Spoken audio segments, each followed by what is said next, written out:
In the deep woods of Nova Scotia, where morning mist clings to ancient pines and silence holds secrets, two children walked into oblivion. May 2nd, 2025. 6-year-old Lily Sullivan and her 4-year-old brother Jack disappeared from their isolated home without leaving so much as a whisper behind. No footprints in the mud, no cries piercing the wilderness, no trace of their small bodies ever found. What happened in those final hours remains locked behind a wall of silence so impenetrable, so deliberate, that it speaks louder than any scream ever could. The house that held secrets. The Sullivan home sat like a forgotten memory deep in the forest, accessible only by a single dirt road that wound through towering evergreens.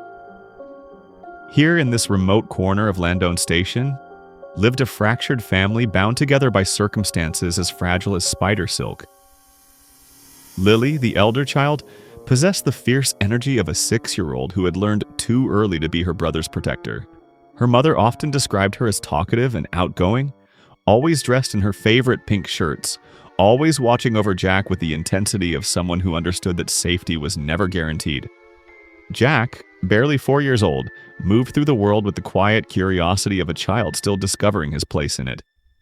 He spent his mornings in the kitchen, playing with whatever toys he could find, his small voice a constant soundtrack to the household's daily rhythms. Like many children his age, he still wore diapers and needed help with his tiny boots. The children's mother, Malehya Brooks Murray, belonged to the Sepeknekatik First Nation, a Mi'kmaq community that had watched one of their own drift away into the wilderness with a man they barely knew. At 20-something, unemployed and isolated, she had made choices that severed her from the support systems that might have protected her children. Living with them was Daniel Robert Martell, 33 years old, a man who worked one day a week at a local sawmill and spent the rest of his time in the cluttered trailer that served as their home. He had been with Malehya for 3 years, long enough to call himself a stepfather, long enough to refer to Baby Meadow as my little girl, but not long enough, or perhaps not worthy enough, to have any legal rights to the children he claimed to love. The house itself told a story of neglect and transience. Cluttered with the detritus of unstable lives, it housed multiple cats, a dog, and Daniel's own mother. There were no security cameras, no close neighbors, no fencing to keep small children safe. The only way in or out was through the front door or the sliding glass door that faced the endless forest. It was a place where children could disappear without anyone noticing until it was far too late. The last day, May 1st, 2025, marked the final confirmed sighting of Lily and Jack Sullivan. That afternoon, witnesses saw them in public with family members, alive, present, real. The exact time was never specified, but investigators would later describe it simply as afternoon, a vague timestamp that would haunt the case with its imprecision. After that moment, the children vanished from the world's sight. No neighbors glimpsed them playing in the yard. No delivery drivers spotted them peering through windows. No community members crossed paths with them at stores or parks. The digital age that tracks our every movement somehow lost 2 small children completely. That night, the house on Gearlock Road settled into an eerie quiet. What conversations took place between the adults? What sounds filled the darkness? What decisions were made in those crucial hours when the sun set on May 1st and rose on May 2nd? Only 2 people know the answers to those questions, and neither has ever told the truth. The morning everything changed. According to Daniel Martell's account, the only account that exists, the morning of May 2nd began like any other. Sometime after sunrise, he claimed, Lily appeared in the bedroom wearing her characteristic pink shirt. From the kitchen came the familiar sounds of Jack playing, a 4-year-old's laughter and chatter creating the soundtrack of normalcy. Then, without warning, silence descended. When Daniel investigated, he found the sliding glass door closed and the children gone. Their boots were missing, a small backpack had vanished. 2 children who had never wandered far from home had apparently walked into the wilderness without making a sound. His response, he claimed, was immediate. He got into his vehicle and drove around the property, searching through trails and ditches, calling their names into the forest. But here the timeline grows murky, stretched by gaps that swallow crucial minutes and hours. How long did he search alone? When did he tell Malehya what had happened? Why did he never call for help himself? At 10:06 a.m., a full day after the children were last seen by anyone outside the home, Malehya Brooks Murray dialed 911. Her voice, according to sources close to the case, was calm, cold, disturbingly composed for a mother reporting her children missing. The delay between the discovery and the call remains one of the case's most troubling mysteries. In missing child cases, every minute counts. The first hour is golden, precious, irreplaceable. Yet somehow, in this house where 2 children had vanished without a trace, urgency seemed to be in short supply. The search that found nothing. The Royal Canadian Mounted Police responded with the full force of their resources. Ground teams combed through the dense forest.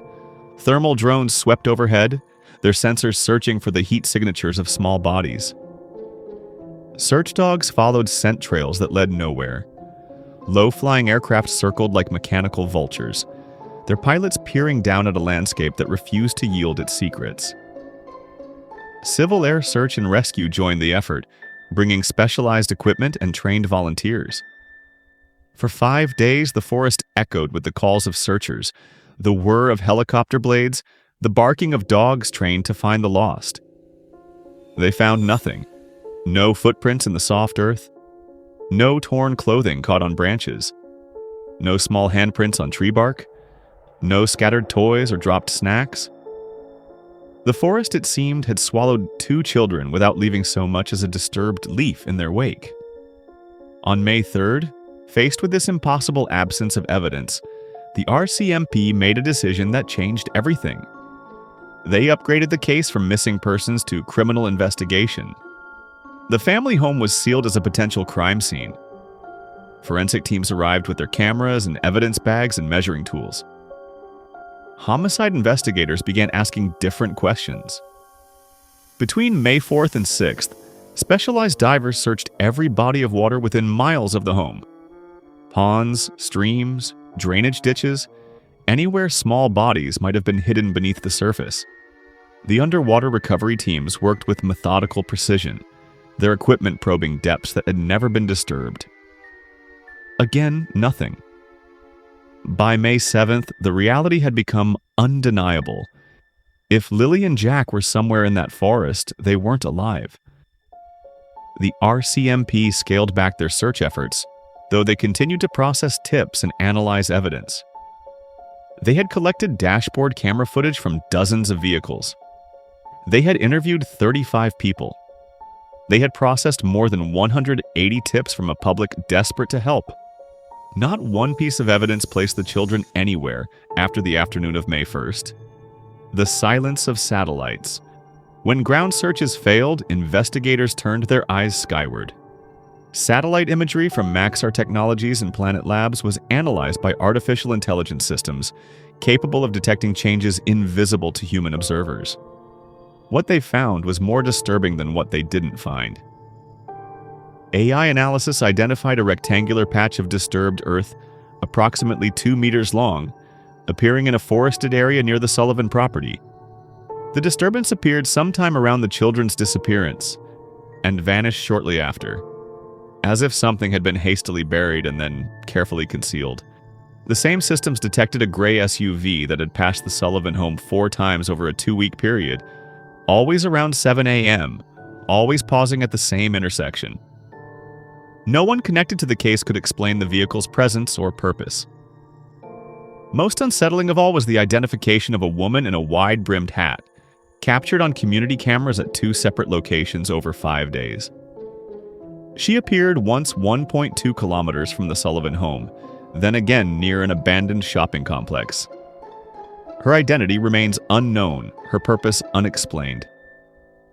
These technological breadcrumbs painted a picture that contradicted the simple narrative of 2 children wandering into the woods. Instead, they suggested something far more deliberate, far more sinister. The adults who knew too much. From the moment the investigation began, The behavior of the adults in the Sullivan household raised more questions than answers. Their responses to the crisis seemed carefully orchestrated, as if they were following a script written in advance. Daniel Martell, the man who claimed to have discovered the children missing, displayed a peculiar kind of calm. In interviews, he spoke about Lily and Jack with the detached tone of someone describing strangers. He rarely used their names, referring instead to the kids, or those two. When he did mention Jack, he called him Jackie, a nickname no one else had ever heard. His language was revealing in its emptiness. "They were just gone," he would say, as if describing misplaced objects rather than missing children. "I looked out the window and thought they might have wandered into the woods." The passivity of his phrasing was chilling. No emotion, no urgency, no desperation. Perhaps most damning was his repeated assertion, "I'm not their father. I had no rights over them." The statement served as both legal disclaimer and emotional distancing. It was the language of someone seeking to minimize responsibility, not someone devastated by loss. Malehya Brooks Murray's response was equally troubling, though in a different way. Within hours of the children's disappearance, she left the home she had shared with Daniel for 3 years. Taking baby Meadow with her, she moved in with relatives and cut off all contact with the man who had been her partner. Her silence was absolute. No interviews, no public statements, no appearances at community vigils. The RCFP claimed she had been advised not to speak to the media, but her complete withdrawal from public view struck many as unnatural. In similar cases, even the most traumatized parents find ways to plead for their children's return. Malehya never did. The family that fractured. The disappearance of Lily and Jack revealed fractures in the Sullivan household that ran deeper than anyone had imagined. The speed with which the family unit disintegrated suggested that the bonds holding it together had been fragile long before that May morning. Malehya's decision to leave Daniel and never return spoke volumes about their relationship. Her family, members of the Sipeknekatik First Nation, welcomed her back without question and refused to have any contact with Daniel. In his own words, "Her family, they believe I did something." I never saw them again after that. The biological father of Lily and Jack remained conspicuously absent from the entire narrative. No name was ever released, no involvement acknowledged, no presence at vigils or searches. The children seemed to exist in a legal vacuum, with no one possessing the standing to demand answers on their behalf. Perhaps most telling was the intervention of Child Protective Services. Despite having lived with baby Meadow for her entire life, Daniel was barred from any contact with her. The system that had failed to protect Lily and Jack moved swiftly to protect their baby sister. The message was clear. Authorities saw Daniel as a potential threat to children. The community that wouldn't forget. As the official investigation stalled, the community of Nova Scotia refused to let Lily and Jack fade into obscurity. Volunteers organized their own searches, combing through areas the police had missed. Candlelight vigils were held in town squares, their flickering flames a reminder of 2 lights that had been extinguished too soon. Online, the case exploded across true crime forums and social media platforms. Amateur investigators dissected every interview, analyzed every timeline, scrutinized every detail for clues that might have been overlooked. The absence of the children's parents from these community efforts only fueled public suspicion. The RCMP's reluctance to share information created a vacuum that was quickly filled by speculation and theories. Why hadn't they revealed the coordinates of the satellite-detected ground disturbance? Had they excavated the site or not?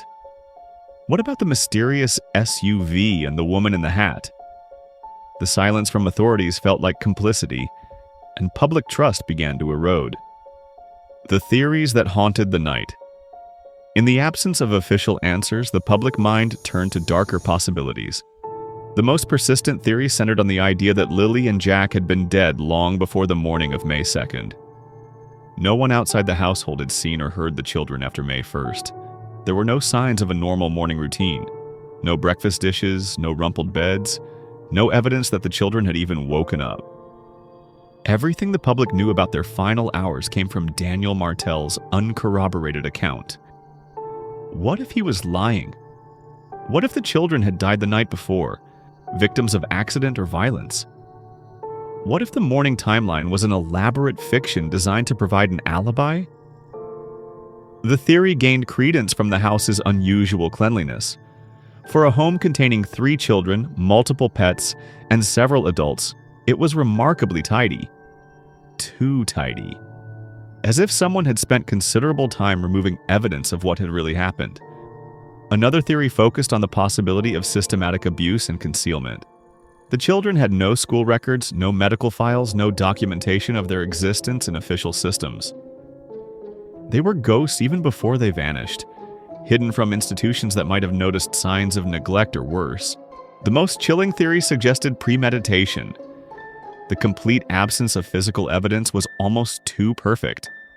No footprints, no DNA, no disturbed vegetation, no sounds. The precision of the cover-up implied planning, preparation, and the cold calculation of someone who had thought through every detail. The satellite's cold eye advanced technology offered glimpses of truth that human eyes had missed. The rectangular patch of disturbed Earth detected by satellite imagery became the case's most haunting piece of evidence. 2 meters long, the perfect size for small bodies. Appearing suddenly around the time of the disappearance, then vanishing as if it had never existed. The AI systems that analyzed the satellite data were incapable of emotion or bias. They saw only facts: soil displacement, shadow patterns, vegetation changes. Yet their cold observations painted a picture of deliberate concealment that no human testimony could provide. If the patch was indeed a burial site, it had been expertly disguised. The fact that it disappeared from subsequent imagery suggested someone had returned to the scene, perhaps to relocate evidence or better conceal their crime. The questions that demand answers. 6 months after Lily and Jack Sullivan vanished, fundamental questions remain unanswered. Why did the adults in their lives display such bizarre behavior? Why has no one been charged despite the overwhelming suspicion? Why do authorities continue to withhold crucial information? The case has become a symbol of systemic failure, a reminder that children can slip through cracks in the social safety net and disappear without accountability. 2 indigenous children from a marginalized community were allowed to exist outside official systems, making them invisible long before they were gone. Their disappearance exposed uncomfortable truths about poverty, isolation, and the vulnerability of children in dysfunctional homes. It revealed how easily the powerless can vanish when those who should protect them choose silence instead. The truth that waits in darkness. Somewhere in the vast wilderness of Nova Scotia, 2 small souls cry out for justice. Lily and Jack Sullivan were not just statistics or case numbers. They were children with dreams and fears, with favorite colors and bedtime stories, with a fundamental right to grow up safe and loved. Their story is far from over. Technology continues to evolve, bringing new tools to cold cases. Witnesses may eventually break their silence. Evidence buried in forest soil may one day come to light. Until that day, we are left with questions that pierce the heart. What did those children experience in their final moments? Did they call for help that never came? Did they understand what was happening to them? The woods of Nova Scotia hold many secrets, but none more precious than the truth about what happened to Lily and Jack Sullivan. Their voices, silenced too soon, still echo through the trees, a reminder that innocence lost demands justice found. In the end, their story is not just about 2 missing children.